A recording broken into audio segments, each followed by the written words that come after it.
Question. I have a hard time intuitively accepting that angels can fall because they don't really have free will like co-creators. I feel that fallen ones are mostly laggards, co-creators. They dumped or fell from other spheres of rebellious elementals from the four lower planes of earth. Angels and ascended masters who are already in the ascended realm cannot fall, in my opinion. Well, it's not really just your opinion, it's also what the ascended masters teach.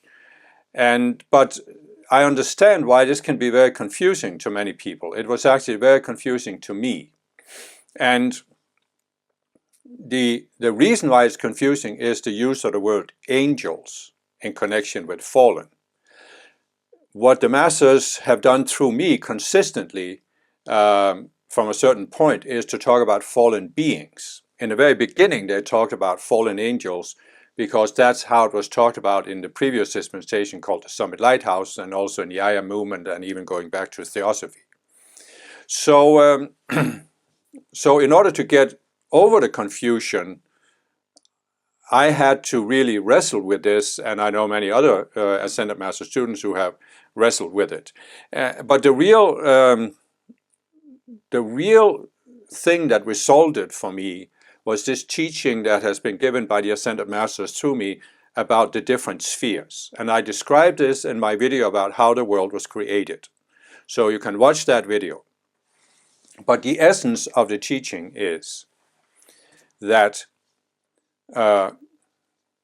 we are living in a world that is not yet ascended and hasn't become a permanent part of the spiritual realm. But there have been other spheres before ours that also started out being unascended. And when a sphere is created, beings are sent into that sphere, just like we are here on earth. They start out being unascended beings. And then gradually, by growing, by working with the ascended masters in the previous sphere, they can raise themselves up to the point where they can ascend. They can raise their entire sphere until it ascends. But they are, starting in the fourth sphere, we are in the seventh, there were some beings that chose that they didn't want to ascend with the rest of the sphere. So they fell. They became fallen beings. Now, why do we then have this confusion about fallen angels? Well, it's really, for me, it was, once I saw it, it became easy to see that it's because traditionally, when you look back, especially in the West, in the Christian tradition, any being that isn't physical was called an angel.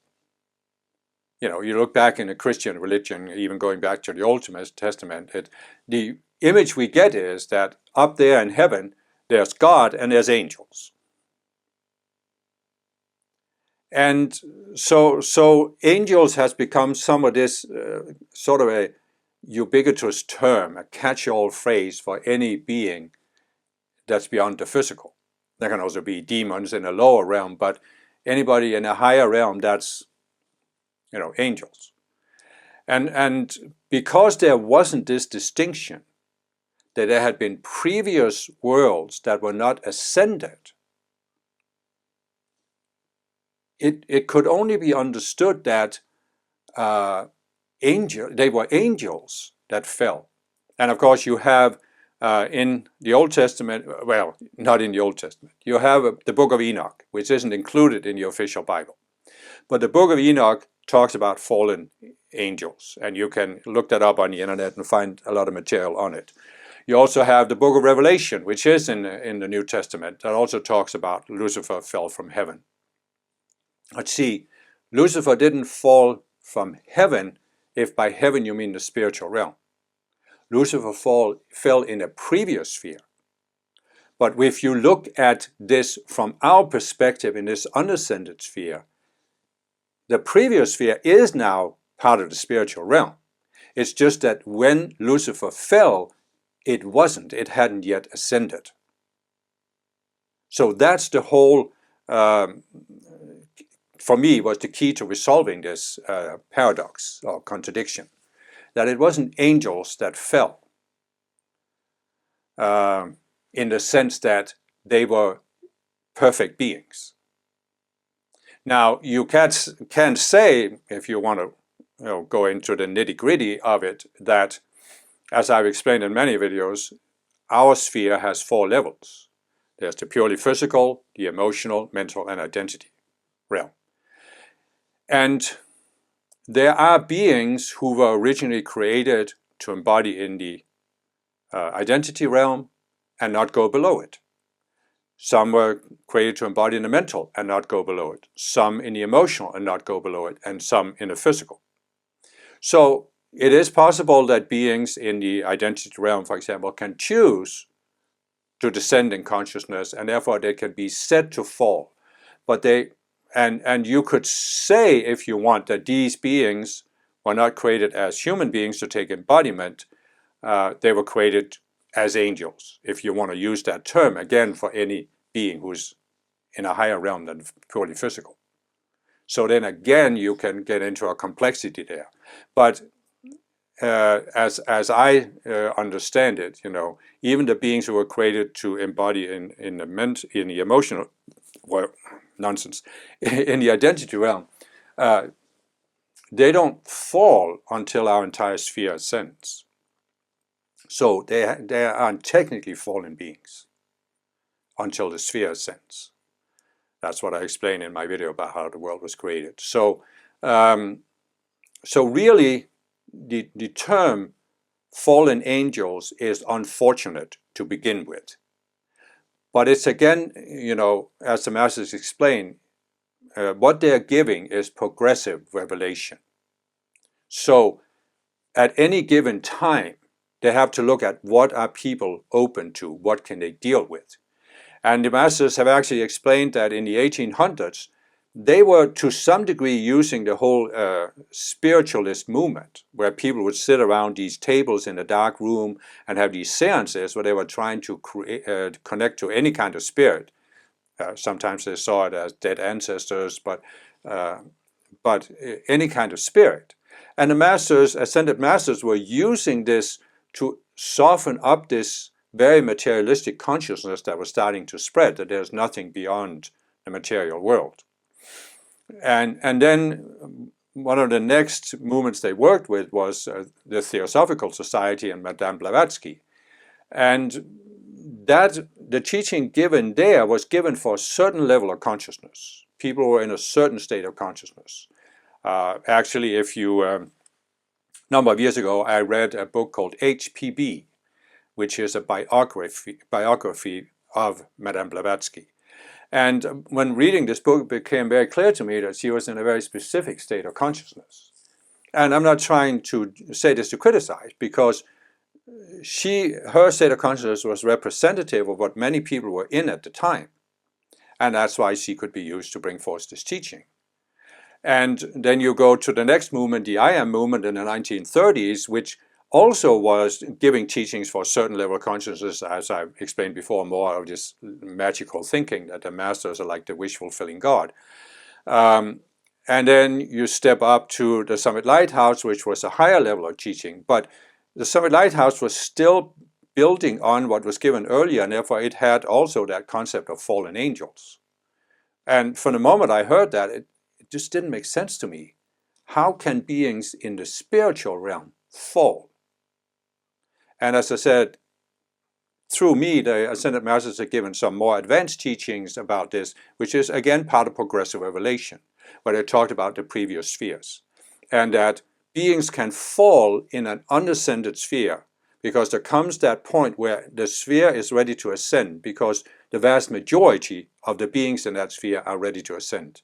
But there can be a few beings that are not willing to ascend with the sphere. They want to continue to be in a state of separation and think they can define their own reality, as I've explained in several videos. And so they fall, right? And they were not what I would technically call angels, unless you use angels as in this very broad way. So it's not like the previous teachings were wrong. but they were just based on what people could grasp at the time. And so that's why, to me, this is a very powerful proof that the value of progressive revelation, where, almost any teaching that the masters can give at a certain time is given for a certain level of consciousness. And you can ask certain questions that seem contradictory. And they are until a higher teaching is given. I'm not saying that the teachings they are giving to me, through me, is the full and final revelation. There are also unanswered questions that may be answered through me in the future or through some other messenger that they will use in the future. So it's important to understand this.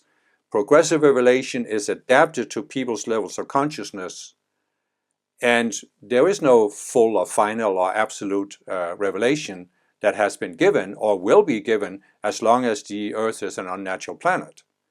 Probably not even on a natural planet there's a final teaching, because the final teaching is to ascend and be part of the spiritual realm. And even there you don't see the final truth until you reach the greater consciousness. So I totally understand where the person asking the question is coming from, because I had that confusion myself. But as I said, these teachings by the Ascended Masters resolved it for me, and I could understand that it was not Ascended Masters who fell, it was not angels created in the spiritual realm who fell. And what's important to understand about this is that when you're in the spiritual realm, you don't have the temptation to go into duality. In duality, as I've explained many times, you're thinking that you can define in your mind what's real and unreal, separate from the one mind. But when you are in the spiritual realm, you have chosen that you no longer want to experiment with that aspect of free will. You will only exercise your free will in connection with the one mind, where you're seeking to raise the whole, and you see yourself as part of the whole. So that's the distinction there. And only beings who haven't made that choice to give up duality can fall. They are the only ones who can go into duality.